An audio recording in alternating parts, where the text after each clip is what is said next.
Welcome to Resume Storyteller with Virginia Franco, bringing you interviews with industry experts and regular folks who tested the job search waters and succeeded, and strategies to tell your story and land you job interviews in 60 days, guaranteed.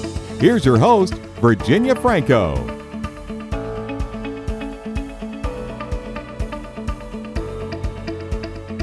Hey guys, I have with me today our executive recruiter, Neil Barker.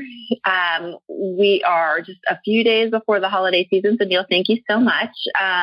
Neil is a senior recruiter based in Ottawa, and after years in government contract recruiting, he specializes today in recruiting for the private sector, primarily IT, engineering, and construction. Past roles include tenures as a success sourcer and a search consultant, a corporate recruiter, and a global HR manager.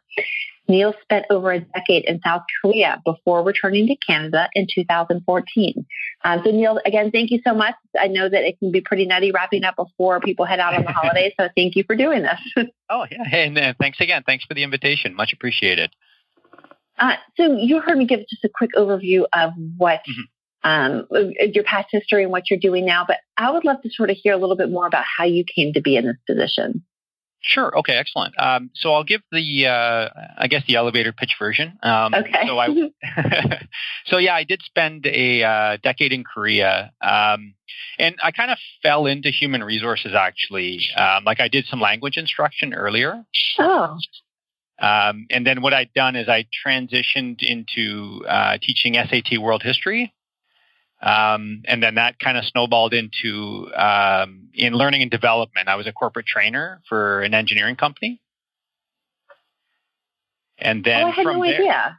Yeah. It's kind of the really early part of my career. I left off just because it's more than 10 years ago. It's like 15 years ago. So. Yeah.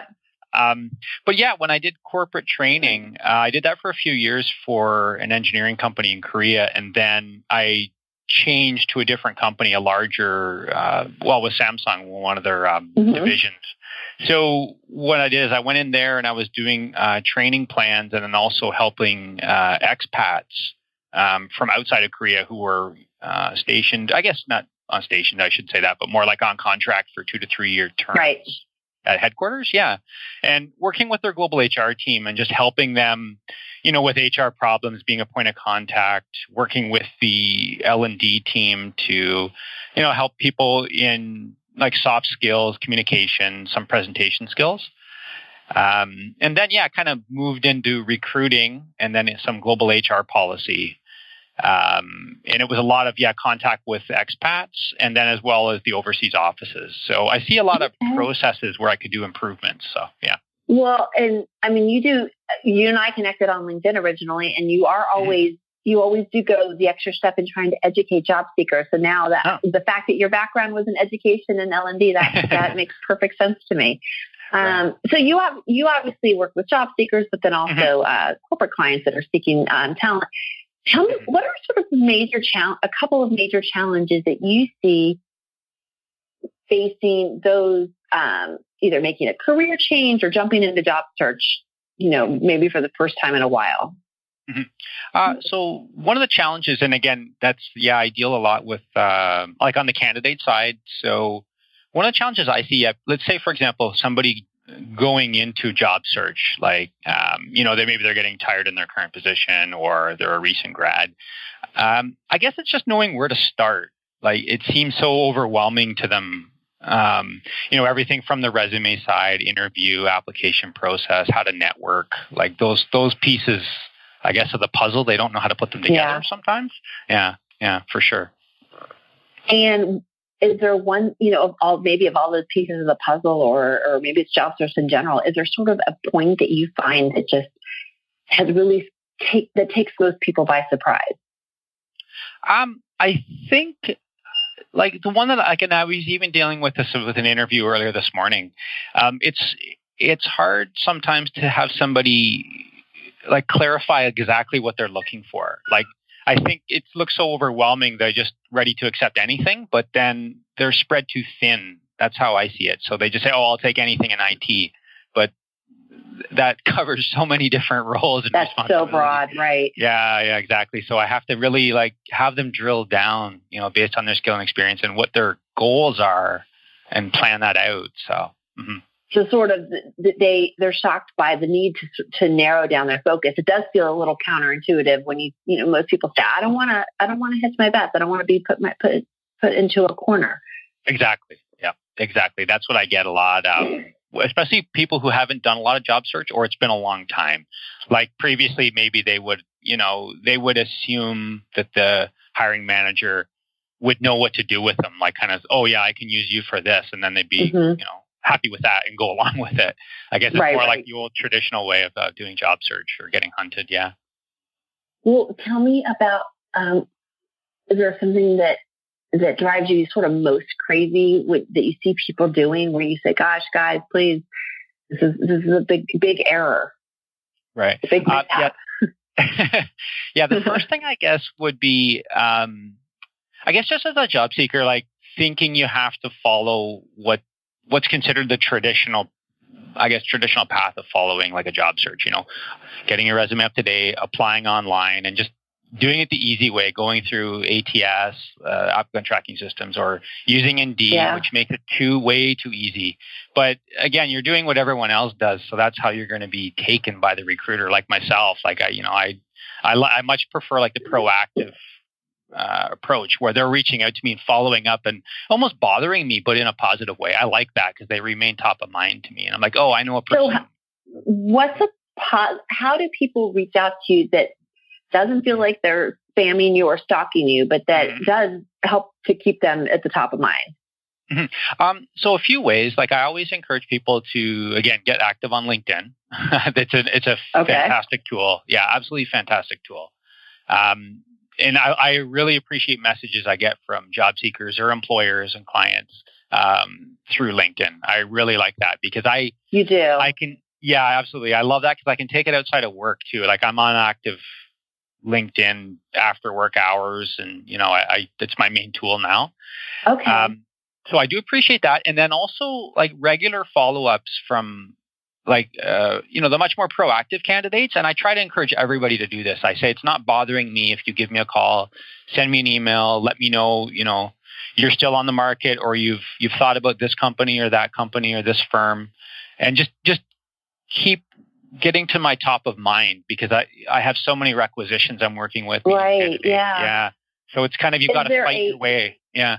Is there a frequency that's sort of too much? I would say every day. Yeah. Okay, that would be too much. Yeah. Like if and I like to know that they're not just passively expecting me to go find them jobs. Like they're letting me know, hey, do you know anything about this organization? Do you have a connection here? Does your team? And then I say, oh yeah, I do. Or no, but I can look into it for you. I like that kind of approach rather than just saying, oh, I'm looking for a job. I'm looking for a job. And that doesn't help me. So they have a target and they have a specific ask. And then, so you think like every couple of weeks is enough follow-up, or is that too much? Or I guess it depends, right? Yeah, it's kind of case by case. I suppose it would depend on what the role is. If it's a fairly specialized role, and then I may know that the market is quite small. So the opportunities that I would get from the client side, like an open job requisition, they may be few and far between, but it would be on the networking side where the candidates can create their own opportunity. But let's say like an entry level, like help desk IT person, like a tier 1, level 1.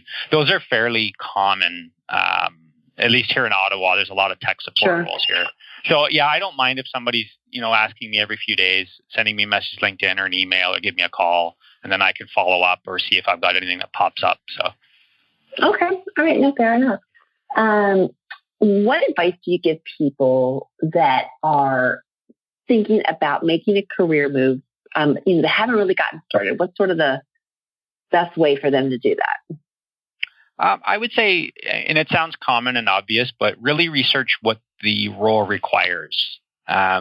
Like really try to understand, like for example, myself, like I moved from corporate training to human resources and then over to recruiting.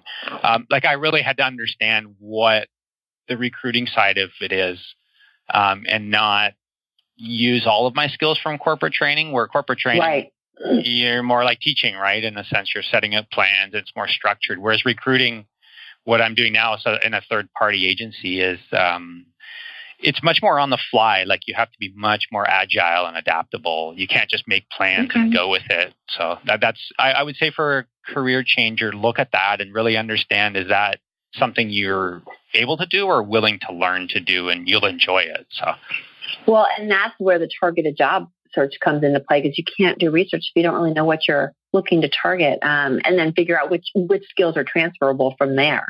Exactly. Yeah, that's true. That's true. Yeah, absolutely. And that makes sense. What about, and I get this all the time, people that have jumped into job search and it is not going well. How do you help them? Mm-hmm. How would you say that a good way to start regrouping?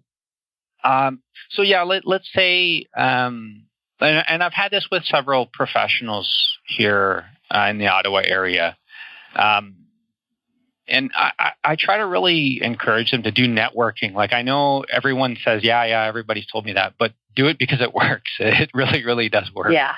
Like it's true. I can't understate it enough. Like most of my jobs that I've got were through networking. Like it's just random people I'd met. Oh, yeah, I know some, such and such a firm's hiring this or that, or it's just being right place, right time. But you can increase your probability of success if you do the networking, because then you'll know about it rather than wait for it to be posted. So for people that hate the idea of networking, is there a way or strategy that you feel like that might make it a little bit more palatable? Yeah, I would say like how I do it and how I've done in the past when I've gone to like a new market, like a new city. Like I use LinkedIn as a tool because it, in a sense, it gives you a little bit of like a protection, I suppose, if you're not like right, a full approach. So that's a good way to reach out, do some research. It's kind of lower risk for you because you're not meeting them face to face, but you can right. If they blow you off, it's not. Yeah, you're not. yeah, nothing lost. So, and then from there, you can use LinkedIn also to research, different events to attend, like different groups to join. But I would say to use what you're interested in and branch out from there to look for opportunities. And when I do networking, I'm not trying to like take it from the point of view where I'm pushing myself. Oh, I'm available. I'm looking for a job. I'm available. Mm-hmm. Where you're trying to sell something. I'm trying to learn something from somebody else. And I try to engage with that person. Like, oh, I saw you're involved in this. Could you tell me more? And I actually try to learn from that person, what company they work for, what their role is. Okay. Even if so you're looking for an opportunity to learn, not for a specific, how you can help me. Exactly. Yeah. That's totally what I did. Like I spent some time in Calgary, Alberta, in the western part of Canada. Uh-huh. So same, when I went there, I didn't know anybody, but I used LinkedIn to reach out with some local people. Mm-hmm. And they were not exactly related to what I wanted to do, but I reached out to them and went for the meeting, like, hey, would you have, 20 to 30 minutes to meet for a coffee? I just want to understand what your organization does and what your role is, because I'm trying to research, how my skills would fit into something like that. And it was fairly good response, actually. I was initially I was like, oh, it's not going to work. Yeah. Well, the thing is if you reach out to 10 people and only 3 respond, those mm-hmm. 3 can then lead you down a path that's much closer than you would have been if you'd applied to 40 jobs online, I would imagine. Exactly. Yeah, that's true. Yeah, exactly. Yeah, because when you apply to the ATS, the applicant tracking systems on large corporations, and I've seen this, the recruiters might have like a couple hundred resumes within a week. So they just, they're completely buried in it. They're inundated. Yeah. And maybe you might not know these numbers off the top of your head, but I'd be curious to know what percentage of roles that you source mm-hmm. have you hired with ATS as sort of the first point of contact, where you didn't know anything about it, just submitted, got a blind submission? For me, very few. Like what I would, and I'll say it this way, like as third party here, what I'll do is, like, let's say, for example, I had a sales representative role. The person needed to be bilingual French English. Mm-hmm. So I found the candidate that I had met earlier. And he's starting next year in this role. And it took us maybe 3 or 4 months to find the right person that the client was happy with. But with that role, like, I should say, like, he never applied through the ATS. Actually, he had used networking like how I encourage people to do. He'd reached out to me through LinkedIn, actually. Now that I think of it. Yeah. He reached out to me, and then I didn't have the right role for him at the time, but we kept in touch, and he followed up maybe every week and a half, say, hey, just let you know I'm still looking for these types of positions. And then the one came up, and I said, hey, I've got this. It's, is it something you're interested in? And then he was top of mind, right? And then you can apply online once the posting comes out, but then you've got someone at the other end that's waiting for it. Exactly. Yeah. That's for sure it. Yeah.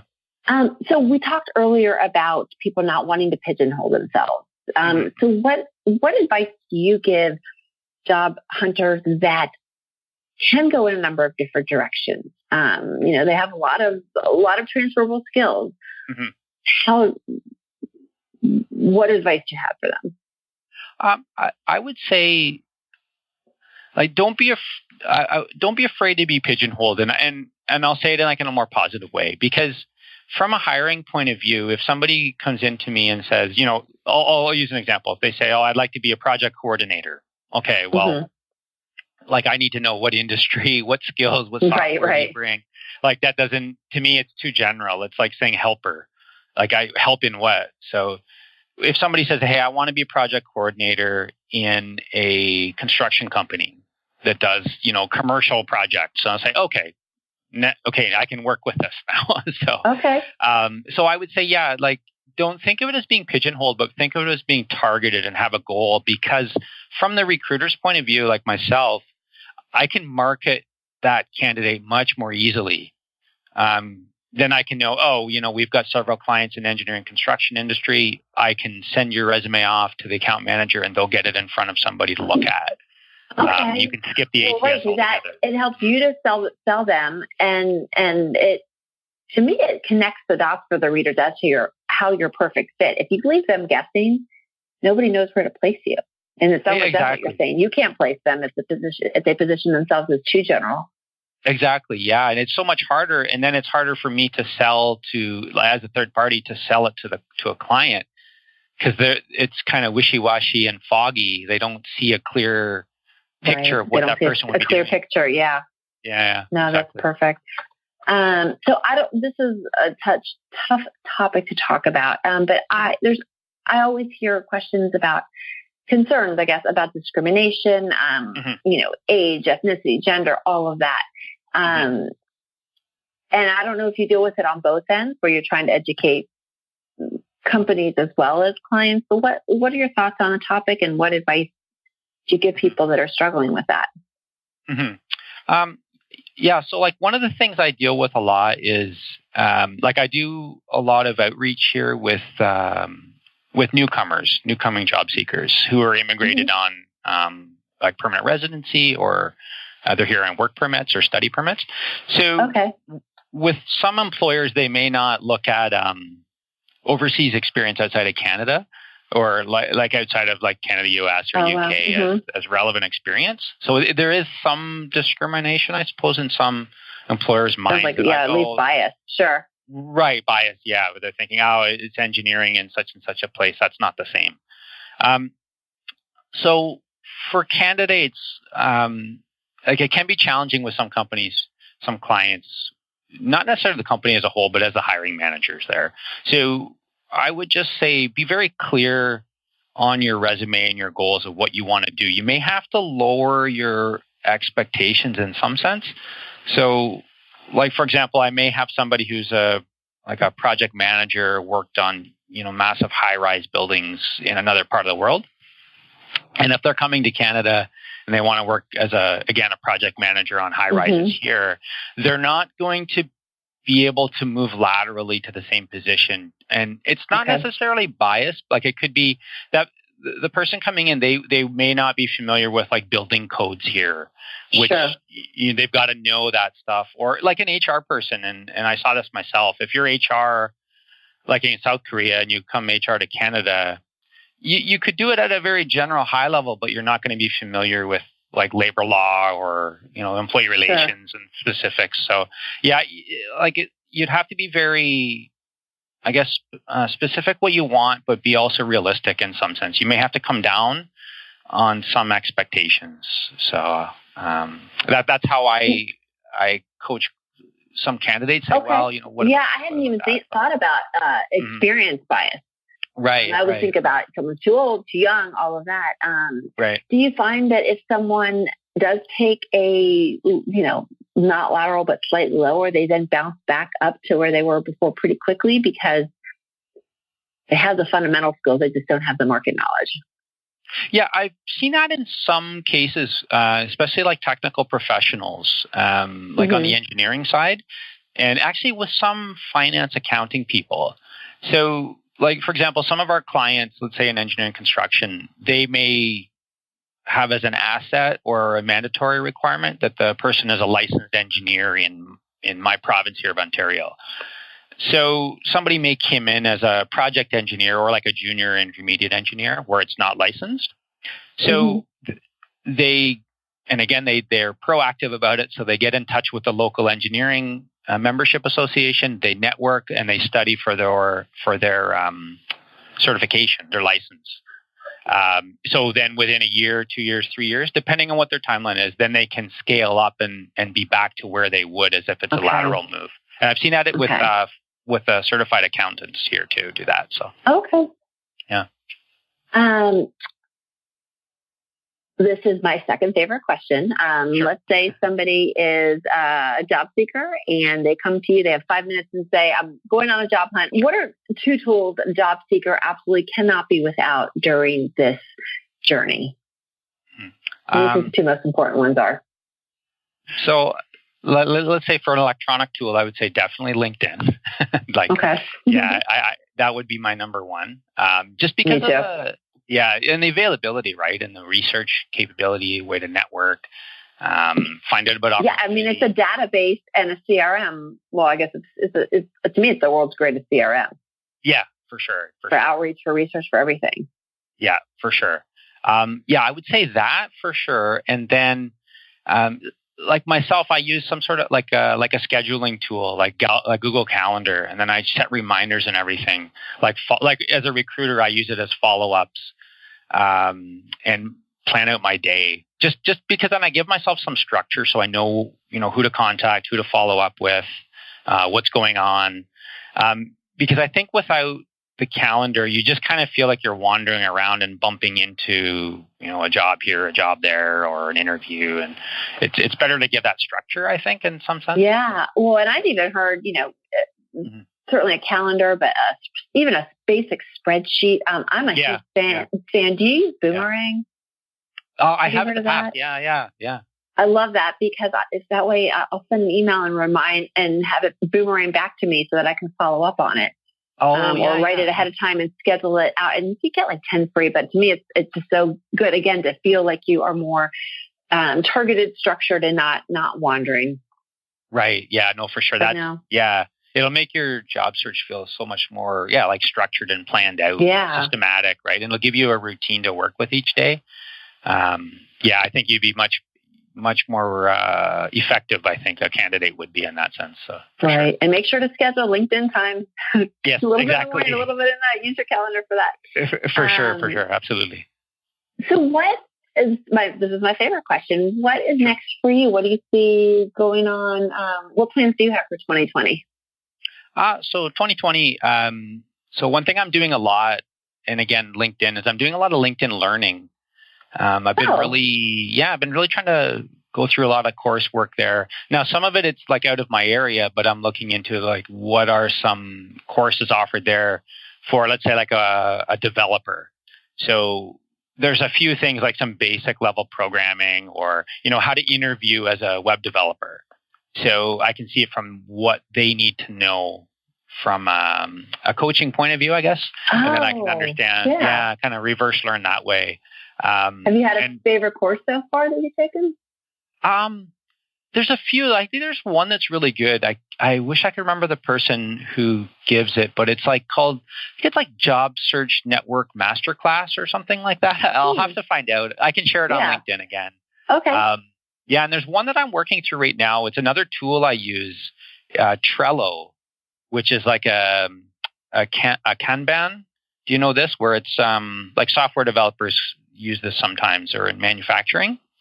Yeah. So it's like you would use like sticky notes like on a wall, but you would have like to do, doing, done. So you move your tasks through the columns. Oh, it's like a project pipeline kind of thing, right? Yeah, exactly. Yeah. So I use Trello a lot. I have it on my phone, and then I have it on the web version too. So. Oh, and you like it? Oh, I love it. Yeah, because I can I'm visual, so I like to see it up there. Oh, I can move this task from doing to done, doing to done. So, yeah. Very nice. Yeah. Well, Neil, thank you so much. This has been really, really helpful. I love hiring from the other side of the table. Sure. And you're in the thick of it. So, thanks. Very good, actionable advice. Yeah, thank you. You've been listening to Resume Storyteller with Virginia Franco. To learn more about storytelling strategies to catch the eye of today's SKIM online readers, hiring and decision makers, go to www.virginiafrancoresumes.com.